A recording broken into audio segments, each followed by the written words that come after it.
Bapa yang di surga, sungguh firman-Mu yang menjadi kekuatan bagi kami.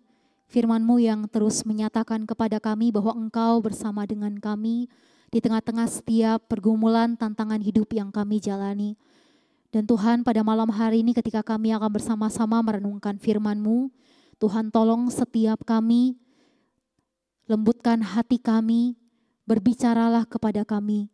Engkau pakai hamba-Mu yang terbatas, dalam segala keterbatasannya, kuasa Roh Kudus yang boleh berbicara kepada setiap kami.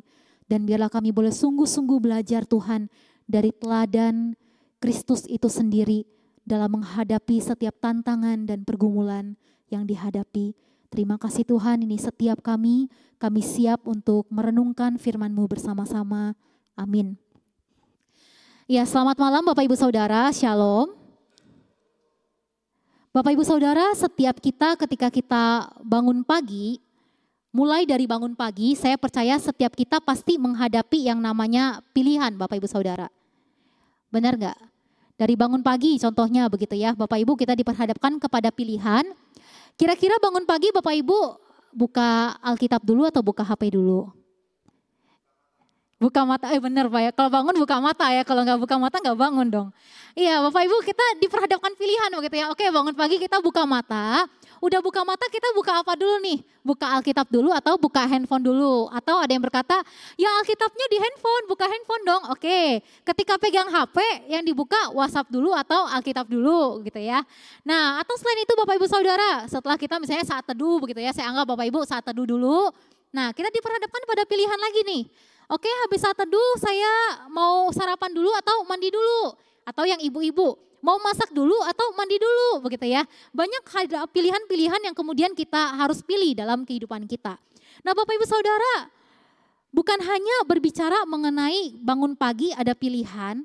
Kalau kita mau berbicara lebih jauh lagi ketika kita masuk dalam dunia kerja atau bisnis Bapak Ibu Saudara. Kita juga akan menghadapi pilihan, saya akan pakai cara kerja A atau pakai cara kerja yang B. Saya pilih jujur atau berbelok sedikit. Atau misalnya dalam bergaul Bapak Ibu Saudara ketika keluar dengan rekan-rekan kita, teman kita, saya pilih bergosip atau mendoakan orang lain. Ya, banyak sekali pilihan-pilihan yang terjadi dalam kehidupan kita. Tidak terkecuali Bapak Ibu Saudara, ketika setiap kita itu menghadapi yang namanya tantangan, pergumulan, ujian yang terjadi dalam kehidupan kita yang Tuhan izinkan.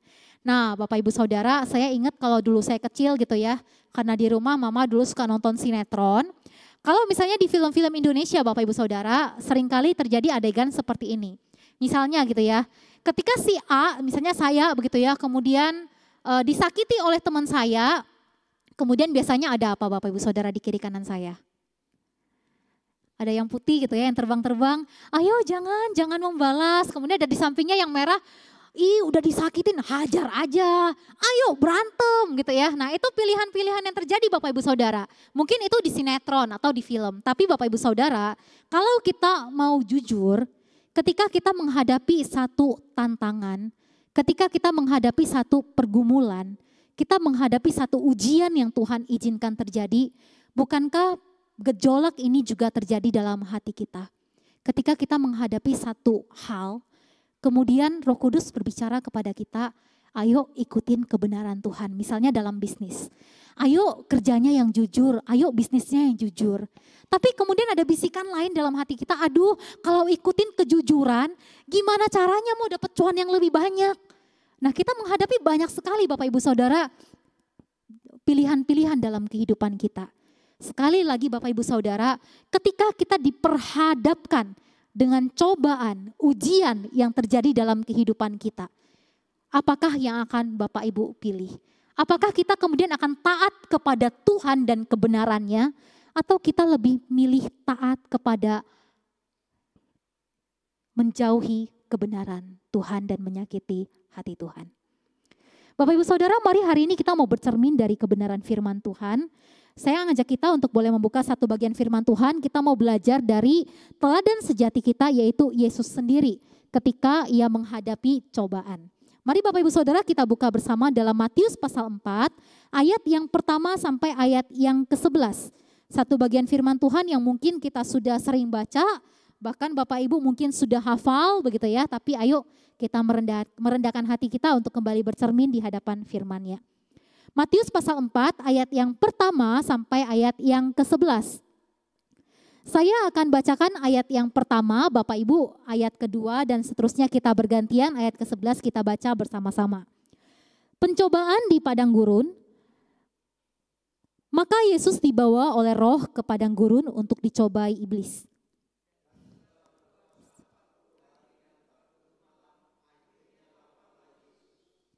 Lalu datanglah si pencoba itu dan berkata kepadanya, "Jika engkau anak Allah, perintahkanlah supaya batu-batu ini menjadi roti."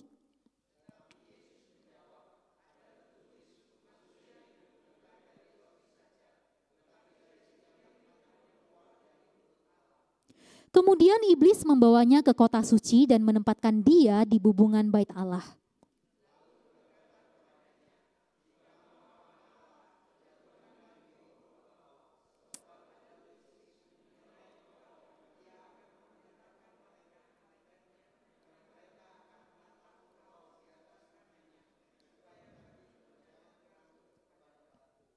Yesus berkata kepadanya, "Ada pula tertulis, janganlah engkau mencobai Tuhan Allahmu."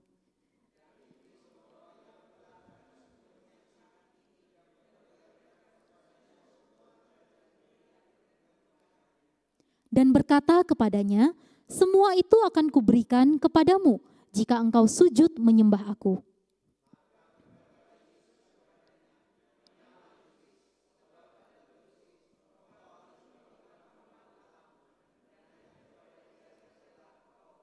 Bersama, lalu iblis meninggalkan dia dan lihatlah malaikat-malaikat datang melayani Yesus. Ya, sedemikian jauh pembacaan firman Tuhan.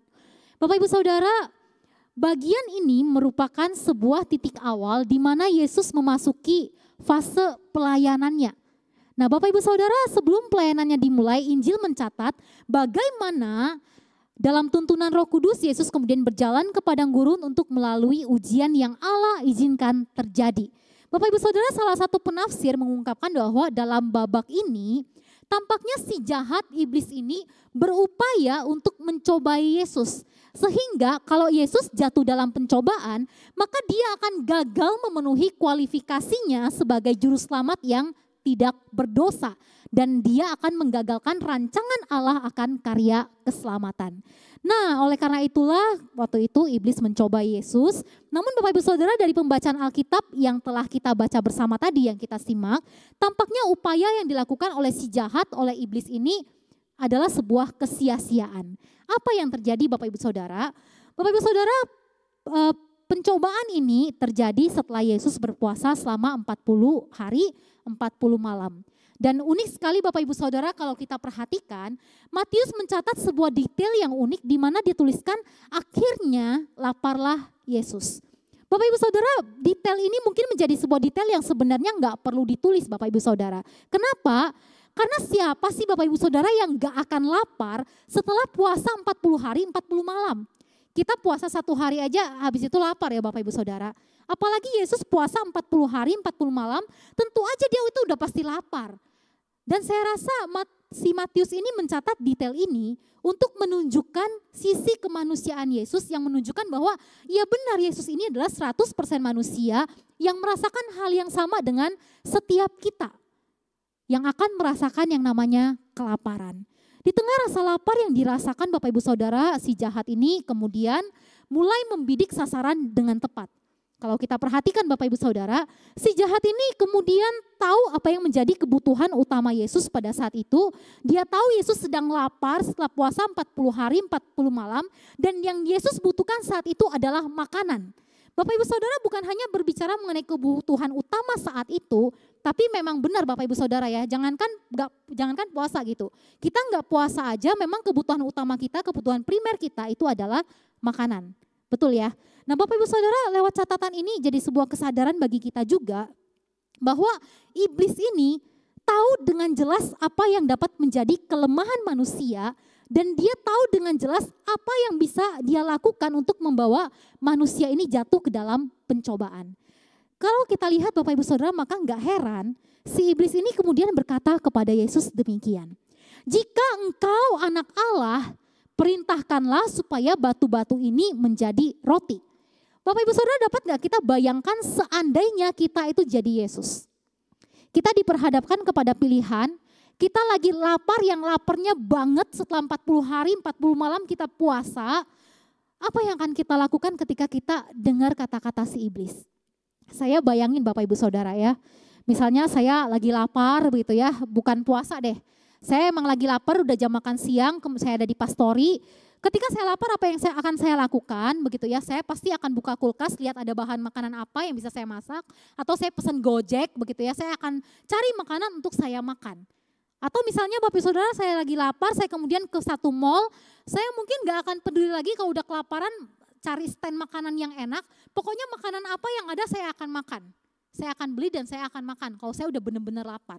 Atau Bapak Ibu Saudara, seandainya nih bayangkan, saya punya kuasa seperti yang dikatakan iblis, saya bisa ubah batu menjadi roti begitu ya. Mungkin ketika saya di pastori, saya buka kamar, ada sofa begitu ya. Wah, saya langsung katakan, hai sofa berupalah jadi roti. Atau misalnya saya lihat telur yang mentah, ayo telur berubahlah jadi matang begitu ya. Kalau saya punya kuasa Bapak Ibu Saudara. Nah inilah Bapak Ibu Saudara yang kemudian menjadi satu hal yang iblis lakukan di tengah-tengah Yesus yang sedang kelaparan. Dia menantang Yesus, ayo dong, kan kamu katanya anak Allah nih. Kalau kamu anak Allah, perintahkan dong itu batu menjadi roti, kan kamu lagi lapar saat ini. Tapi Bapak Ibu Saudara, apa yang menjadi jawaban Tuhan Yesus? Tuhan Yesus kemudian katakan kepada si iblis, boleh dibantu ya, kayaknya mati. Yesus kemudian berkata kepada iblis, ada tertulis manusia hidup bukan dari roti saja, tetapi dari setiap firman yang keluar dari mulut Allah. Saudara, saya percaya Yesus menjawab ini untuk menunjukkan bahwa dia bukan untuk menunjukkan bahwa dia itu 100% Allah. Tetapi Bapak Ibu Saudara, saat itu Yesus ingin menggunakan firman Tuhan untuk menjawab godaan cobaan itu. Dia bukan semata-mata untuk nunjukin, ya udah aku ini Allah, memang benar aku bisa mengubah, tapi karena aku Allah aku gak akan jatuh, bukan sebatas pada itu. Tapi Yesus itu sungguh-sungguh dikuasai oleh firman Tuhan sebagai manusia yang 100% yang merasakan kelaparan itu, dia itu juga dikuasai oleh kebenaran firman Tuhan. Sehingga dia ingat akan firman Tuhan dan dia mengutip firman Tuhan, dia katakan manusia hidup bukan dari roti saja. Dan kita lihat Bapak Ibu Saudara dengan jelas Yesus tidak jatuh dalam pencobaan, tetapi dia menang melawan cobaan itu. Nah Bapak Ibu Saudara, setelah si iblis ini gagal mencobai Yesus berkaitan dengan makanan, maka dia kemudian kembali berupaya mencoba Yesus untuk kedua kalinya. Bapak Ibu Saudara, di sana iblis kembali berkata kepada Yesus, dan perhatikan Bapak Ibu Saudara, sekali lagi Bapak Ibu Saudara, iblis ini terlalu licik Bapak Ibu Saudara ya kalau bagi saya. Tadi kan di godaan pertama itu Yesus menjawab dengan firman Tuhan, benar ya. Kemudian kalau kita perhatikan di godaan yang kedua, cobaan yang kedua, iblis ini kemudian gunakan firman Tuhan untuk berupaya memanipulasi kebenaran dan mencobai Yesus. Iblis ngomong apa Bapak Ibu Saudara di sana? Dia katakan demikian, jika engkau anak Allah, jatuhkanlah dirimu ke bawah sebab ada tertulis. Nah si iblis ngutip firman Tuhan juga nih. Mengenai engkau, ia akan memerintahkan malaikat-malaikatnya dan mereka akan menatang engkau di atas tangannya supaya kakimu jangan terantuk kepada batu. Wah Bapak Ibu Saudara, kita lihat ya, si iblis ini dia pertama cobain Yesus, gagal, Yesus pakai firman Tuhan untuk menjawabnya. Kemudian dia akhirnya kutip nih, ikut-ikut Yesus. Oke, kamu mau ngomongin soal firman Tuhan, sekarang aku pakai firman Tuhan nih. Kan firman Tuhan juga tulis nih, malaikat akan menatang engkau. Kakimu gak akan dibiarkan terantuk kepada batu. Ayo dong, kan kau anak Allah, firman Tuhan juga ngomong gitu. Maka ayo dong panggil malaikat untuk menatang engkau. Wah, kalau konteks sekarang Bapak Ibu Saudara mungkin begitu ya. Kalau konteks zaman sekarang mungkin si iblis bakal ngomong begini. Kan kamu katanya Allah berkuasa. Katanya Allah bisa menyembuhkan. Ini beberapa orang Bapak Ibu Saudara punya pemikiran demikian. Ya udah, kalau sakit berdoa aja, gak usah minum obat. Kan berdoa Yesus bisa menyembuhkan, Allah bisa menyembuhkan. Kan berdoa Allah menjawab, ya udah gak usah minum obat, kamu doa aja sungguh-sungguh. Masa gak percaya kuasa doa? Saya pernah berdebat sama cici saya Bapak Ibu Saudara. Dia ke satu gereja, gereja ini kemudian sering begitu ya, khotbahnya demikian mengatakan kepada jemaatnya, yang penting kuasa doa begitu ya. Kemudian ketika dia satu kali sakit, saya ngomong ke dia, udah ayo cek ke dokter. Nah itu jawaban cici saya ke saya. Hamba Tuhan masa nggak percaya kuasa doa? Jelek gitu ya Bapak Saudara. Saya waktu cici saya ngomong itu saya kaget gitu ya. Maksudnya apa? Iyalah, pendeta di gerejaku aja ngomong berdoa pasti Tuhan sembuhkan. Gak usah lah namanya cek dokter apa. Percaya aja yang penting beriman Tuhan sembuhkan. Bapak Ibu Saudara, bagi saya ini iman yang mencobai diri sendiri Bapak Ibu Saudara ya. Kan Tuhan kasih hikmat buat kita. Kalau kita sakit ya kita minum obat dan ke dokter Bapak Ibu Saudara. Saya rasa perkataan iblis itu seakan-akan sama seperti demikian. Memang kebenaran firman Tuhan ngomong Allah menyembuhkan. Memang firman Tuhan ngomong Allah berkuasa. Tapi bukan berarti kita mencobai Tuhan. Kalau kita sakit kita gak perlu minum obat. Kan beriman Tuhan jaga, Tuhan sertai. Kalau nyebrang jalan tutup mata itu namanya iman yang bodoh. Dan Bapak Ibu Saudara kita lihat ketika iblis berupaya waktu itu untuk memanipulasi Tuhan Yesus. Sekali lagi Bapak Ibu Saudara, Yesus tidak jatuh dalam pencobaan itu. Dia tidak tertantang kemudian dia jatuh membuktikan kebenaran firman Tuhan, dia kemudian lompat, dia nggak lakukan itu sama sekali. Yesus tahu dengan jelas apa yang menjadi kebenaran, maka itu Bapak Ibu Saudara sekali lagi. Dia berkata kepada iblis, ada pula tertulis, janganlah engkau mencobai Tuhan Allahmu. Straight to the point, Yesus mematahkan godaan dari iblis dan dia sungguh-sungguh menggunakan kebenaran firman Tuhan yang menguasai kehidupannya untuk mengalahkan godaan dari iblis. Saya bayangin Bapak Ibu Saudara setelah pencobaan pertama gagal, pencobaan kedua gagal, tampaknya si iblis mulai risau dan gelisah. Aduh ternyata susah ya untuk buat Yesus jatuh dalam pencobaan. Kemudian dia berpikir, saya bayangin ya ini jadi satu film, si iblis ini kemudian berpikir dengan keras, apa ya yang kira-kira bisa membuat manusia itu jatuh dalam cobaan. Kemudian Bapak Ibu Saudara, maka dalam hal yang ketiga ini, babak yang ketiga ini, iblis kemudian merasa ada satu hal nih yang manusia nggak akan bisa tolak dalam kehidupannya, yaitu berbicara mengenai tahta dan harta. Maka itu Bapak Ibu Saudara waktu itu dikatakan iblis membawa Yesus kepada satu tempat yang tinggi. Kemudian dia memperlihatkan segala kemegahan dunia kepada Tuhan Yesus. Dan saat itu iblis kemudian berkata kepada Yesus, semua ini akan kuberikan kepadamu jika engkau sujud menyembahku. Bapak Ibu Saudara, kalau kita tarik pencobaan ketiga ini pada konteks zaman sekarang, bukankah tahta dan harta itu jadi satu godaan besar bagi manusia? Banyak orang yang demi tahta dan harta kemudian mengorbankan keluarga, mengorbankan identitas, berbuat curang, bahkan pergi ke Gunung Kawi menyembah ilah-ilah lain. Yang penting dia mendapatkan harta dan tahta. Banyak orang yang kemudian mengabaikan kebenaran firman Tuhan asal dia dapat harta dan tahta. Ini jadi satu titik godaan yang cukup besar bagi manusia. Namun Bapak Ibu Saudara sekali lagi ketika Yesus diperhadapkan kepada seluruh tahta dunia, Yesus kembali berkata kepada iblis, enyahlah iblis sebab ada tertulis, hanya engkau harus menyembah Tuhan Allahmu dan hanya kepada Dia sajalah engkau berbakti. Yesus tahu jelas bahwa ia hanya harus menyembah kepada Allah dan bukan kepada si jahat. Sekalipun segala tahta dunia diperhadapkan kepadanya, segala kemegahan dikatakan akan diberikan kepadanya asal dia menyembah iblis, tapi Yesus tidak akan pernah mau melakukannya.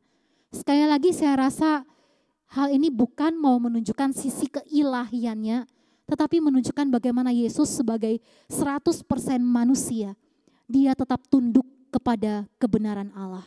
Dia ingat dengan jelas bahwa Allah ingin hanya Allah sendiri satu-satunya yang disembah. Tidak ada Allah lain di hadapan Allah. Itu yang Yesus ingat dan Yesus tahu. Oleh karena itu Yesus ngomong dengan iblis dengan jelas, enyahlah engkau iblis. Aku hanya boleh menyembah Tuhan Allahku. Bapak Ibu Saudara, lewat pencobaan di padang gurun, kita dapat melihat bagaimana Yesus tidak jatuh dalam pencobaan. Ketika dia lapar, godaan akan kebutuhannya akan makanan gak buat dia jatuh dalam pencobaan. Ketika ia diperhadapkan pada manipulasi iblis akan kebenaran, ia tidak jatuh melainkan tegas menyatakan apa sih yang sebenarnya firman Tuhan katakan. Ketika dia diperhadapkan kepada tahta dan harta dunia dan segala kemegahan yang ada, ia tidak jatuh dalam pencobaan, tetapi dia dengan jelas tegas katakan bahwa ia akan hanya menyembah Tuhan Allahnya. Bapak Ibu Saudara, mungkin kita berpikir, iyalah itu kan Tuhan Yesus, beda sama kita kan manusia. Iyalah dia berhasil karena dia Allah dan saya manusia.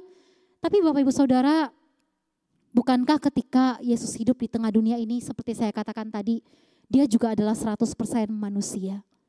Tetapi Yesus tidak jatuh di dalam pencobaan karena firman Tuhan itu menguasai kehidupannya.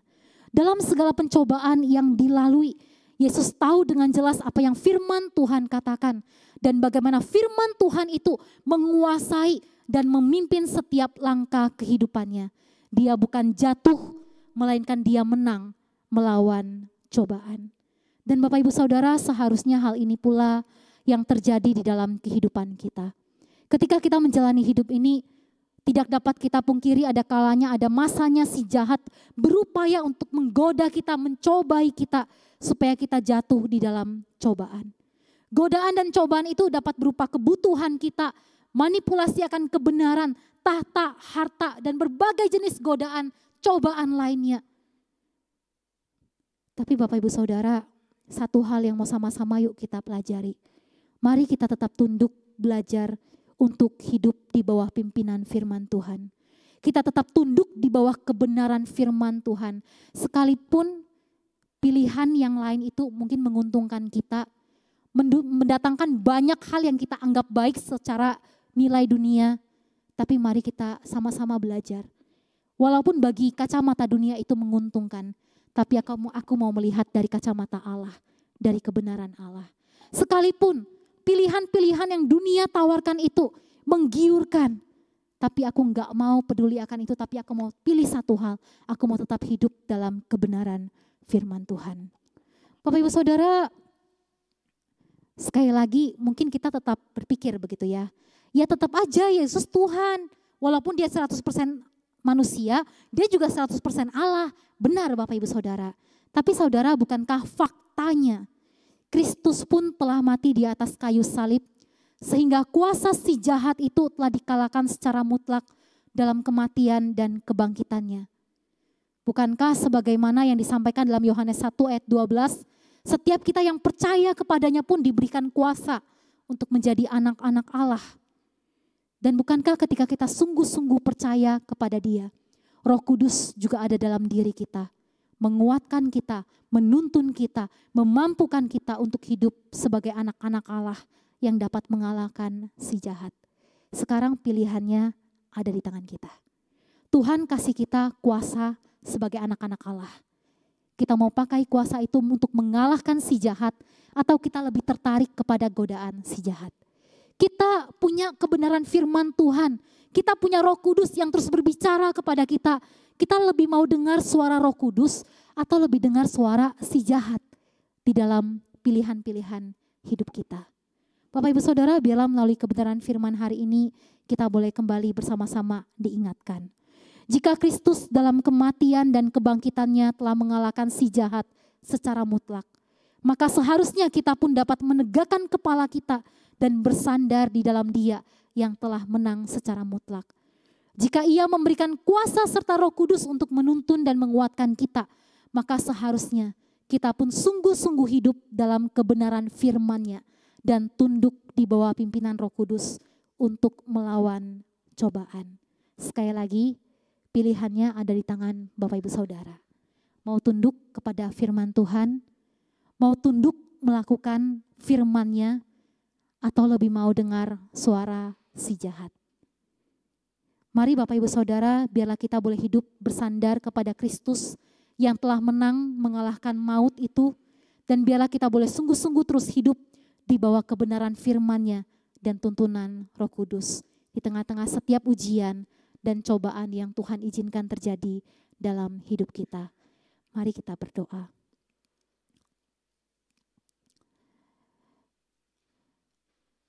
Bapa yang di surga, dalam kami menjalani kehidupan ini, Engkau tahu apa yang terjadi dalam hidup kami. Dalam setiap ujian, tantangan yang terjadi dalam hidup kami, cobaan yang terjadi, apakah kami lebih sering tunduk kepada firman-Mu atau kami mendengar suara si jahat dan mendukakan hati-Mu? Engkau tahu kedalaman hati kami, Engkau tahu detail hidup kami, gak ada satupun yang tersembunyi di hadapan-Mu. Tuhan, kalau selama ini kami hidup dalam menjalankan hidup kami, usaha kami, keluarga kami, pekerjaan kami, bahkan pelayanan kami lebih sering mendengar si jahat dan kami kalah di dalam cobaan itu. Ampuni kami Tuhan. Hari ini ketika kami boleh diingatkan kembali, kami belajar dari teladan agung kami yaitu Engkau sendiri. Bagaimana Engkau boleh mengalahkan setiap cobaan ujian yang terjadi dengan terus bersandar kepada kebenaran firman Tuhan. Biarlah itu juga boleh sungguh-sungguh Tuhan menjadi bagian dalam hidup kami. Setiap apapun yang kami hadapi, berbagai pilihan hidup yang kami hadapi, kami boleh terus mengujinya berdasarkan kebenaran firman-Mu.